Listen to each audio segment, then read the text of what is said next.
About 2/3 of the way through first grade, I have taught basic sounds, digraphs. I've done open and closed syllables, consonant LE, boss ER, magic E, and vowel teams, and now I'm starting to go to the diphthongs. So I teach my diphthongs in two distinct chunks. The first chunk is going on with those long vowel sounds, like A, I, O. So I teach all those for each of the sounds that are those glidey sounds that are two or more letters that come together to glide and say a sound like that. So let's look at how to map a word with some of these fun diphthongs. So my students always know, and they'll even say it, stop and look. All right, what do you see here? And we've been teaching diphthongs at this point, so they've got it in their mind, and they're like, oh, there's a diphthong. I teach them that in these words, it's so important to see chunks.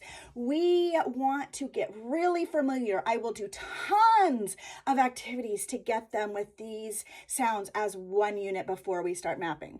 And I'm like, great, what other vowel sound do you see? They're like, ooh, a Y at the end is going to be a vowel sound. I'm like, absolutely, let's draw our bridge and see where our line is going to be. So this G and H, they are already taken up with this diphthong. D. Wow, that's a terrible D.